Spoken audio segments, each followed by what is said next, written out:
What's up, everybody? Today we are doing a live technical analysis on some of the major indicators Wall Street uses. We're looking at the NASDAQ, Dow Jones, top 100 to evaluate the money flow in and out of the crypto economy. So without further ado, let's make it do what it do. Let's go ahead and make this money. First things first, if you saw my video the other day, I did a live technical analysis on Bitcoin. And with that video, I kind of showed how Bitcoin is setting up to have another pullback here, dropping down to as low as 35, 32,000 over the next few weeks. But hopefully we do flatline and consolidate north of 37K. Okay. But I think once that happens, we'll be able to continue moving up and to the right, which is more profit for the cryptoverse. But until that happens, we're kind of dead in the water, right? And that's why I wanted to kind of look at this house of cards that's setting up. I think Bitcoin is the inevitable default measurement of wealth. But for now, we still use the petrodollar. And so when we look at the market cap, right, this is what I wanted to show you guys in this video, is kind of an analysis. This is January 18th. When was, right, the Bitcoin ETF was approved right around that time. Okay. January 11th, right? So if we go back, let's just go back to the day that the approval happened, which ironically enough was the local high, right around the local high for crypto altogether. And this is total market cap, right? So if we put a price out on this guy, 1.72 trillion, right? That's what the entire Bitcoin economy had accumulated within all its value on the blockchain. Today we're at 1.5. Doesn't seem like much, but just that little bit right there represents a drop. Let me see if I can do this. Of more than 12% in 12 days, in just as many days. That's a lot of money moving off of the table, right? And what I tell you guys is that Bitcoin and the dollar are mutually exhaustive. You can interchange exhaustive and exclusive are essentially the same meaning. Basically, that means on this left-hand side, it's an either or scenario. Either your money is in blockchain or it's in the dollar, right? There is no in between, right? You can't have the same dollar existing in both blockchain and fiat-based equity. It doesn't work like that. And so what we have is a scenario where literally, quite literally, $1.51 trillion have left circulation within the American petrodollar system. And now they exist on the blockchain, either or, right? So it's very, mindful to always remember that correlation, right? And if we go back to 11 was a day, right?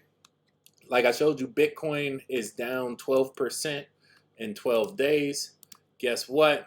Wall Street, this is Dow Jones is up 0.51%.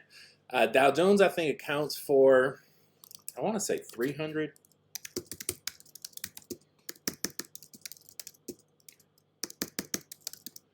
I might be wrong. I haven't looked at stocks in a long time. 30. All right. Dow Jones is 30. That was close. Just one order off. That's not too bad. So Dow Jones is just about flat, right? The NASDAQ top 100, right? This is kind of like the Qs. This is like Tesla, Walmart, Facebook, Coca-Cola, blue chip. This thing is up 3%. That's a pretty decent amount of money, right? And if we go all the way back to the 11th, the range that it went up increases to about 4%. That's a decent amount of money. And what that means is the powers that be, i.e. the controllers of the economy, i.e. the whales, the banks, the fiduciaries, the fiscal oligarchs, are taking money out of Bitcoin and putting it into Wall Street, right? This is a propagated economy that has been propagated for a very, very, very, very, very long time. I think this is the longest bull market in the history of Wall Street, right? Last correction we had is going all the way back, to 2008, right? That was the crash. That's crazy. That doesn't even look like anything when you look at the NASDAQ Top 100. But now we're all the way up here, right? And now we have a scenario to where at some point the chicken's got to come home to roost. You can't keep going up and to the right forever. I mean, you know this about Bitcoin. Once it hits a local top, it has to do that at some point. And that's what I think the opportunity is, to understand that this is just circulation in the economy. It's a either or scenario. And when you play on the side of blockchain, you play on the side of viability, usability, and scalability moving into the future, right? This is another one chart I wanted to show you real quick. U.S. unemployment rate from 2008 to 2017. And I don't care what puppet they had, parading as commander-in-chief during these different circumstances. All you need to care about is the math, the chart behind it. It's 3 parts to any given cycle: breakout, breakdown, flatline. What comes next? And right now we had a relative flatline, right? And this is 2024, 8 years into that flatline. It has to break out again at some point. And if you're looking at the overall health of the economy, you should always be cognizant that this is essentially the top of a top. It's like, do you want to be the one that bought Bitcoin at 64,000 back in 2018? Probably not. You know what I'm saying? Probably not in your best interest. Now, to Bitcoin's defense, it's much better to buy Bitcoin and hold it than to buy the dollar and hold it, because we already know that the dollar decreases in value per iota unit time forever. That's what it's designed to do, right? And if you don't believe me, here's a better chart to show it. This is a tale of two countries. This is a chart showing pre-tax income accruing to the bottom 50% and the top 1%. Essentially, what this chart shows is that over time, over the past 5 decades or so, the rich have gotten much richer and the working poor have gotten much poorer. It's a very sad fact of our economy, of our world. I forget what the name, when I was just learning this stuff, a Requiem of the American Dream. It was something like that. Not Requiem of a Dream. That's a different movie.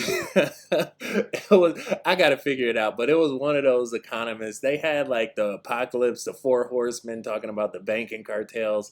They like everything's a rich man's game, something like that.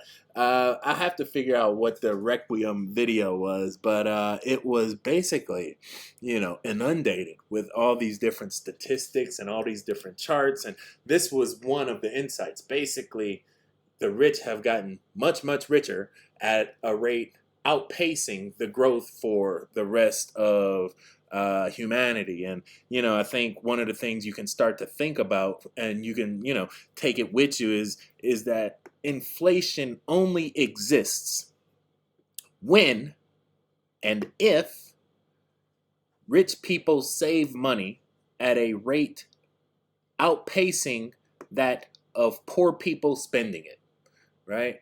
And you can break that down on your own, but just if you polarize everything, either you have money, either you save it or you spend it, right? Either you're poor or you're rich. If you can save money, you're rich. If you spend it, you're poor. The problem is rich people saving it take it out of circulation. So they have to reintroduce that same money back into circulation. The poor people are spending that money, but then the rich people just keep saving it. So it's like we have to just keep putting more and more new money on top of the old money, and the value of the old money decreases. So it's just a weird conundrum, but it's really set up to keep humanity essentially working into the grave. And this is what I compare it to, is like, when you see, somebody 60, 70 years old, working at Walmart, and it's like, more than likely that person did not make bad decisions with their life, and that's just the best they could do with whatever resources they had. It's like the money that they made 20, 30 years ago during their prime working years no longer has value. You can't go out and get a brand new house for $15,000 anymore, $35,000. You can't go get a new car for $5 or $6 grand. College tuition isn't $2,000 a year anymore. It's about $102,000 a year, depending on what school you're going to. And so all of these things, I think, point to the inevitable truth that Bitcoin is the future, blockchain is the future, and now is the opportunity to go and get, prime time real estate at flea market prices. Right now, Bitcoin's price is right under $40,000. That's for a whole unit Bitcoin, minted in 2024. Might not have been minted in 2024, but what is the price of a new Benz, right? You can't buy a new Mercedes Benz for 40 grand. They starting at 63 up. You know what I'm saying? What's the price of a new Tesla, right? That's going like 48, right? 48 to 74. So you can't get a new Tesla under 50,000, but you can get the best financial vehicle ever bestowed upon humanity for about 40 grand. So that kind of shows you, correlation between asset and wealth management. And Bitcoin, the blockchain is designed to go up in value over time. The dollar is designed to go down in value. And now you can see some of the metrics working behind the scenes to facilitate that process. So again, this is just a quick video to give you some insight. Again, I say check that chart out that I did in yesterday's video. If you appreciate this content, I most certainly do appreciate you. If you have a chart that you want to see, any coin, any stock, just leave it in the comments below. I'm doing 2 videos tomorrow with charts specifically from the comments. So that's for you guys to get involved if you want. With all else, thank you so much for watching this video. Have an amazing day, and I'll see you in the next one. Peace. Like a boss. Huh?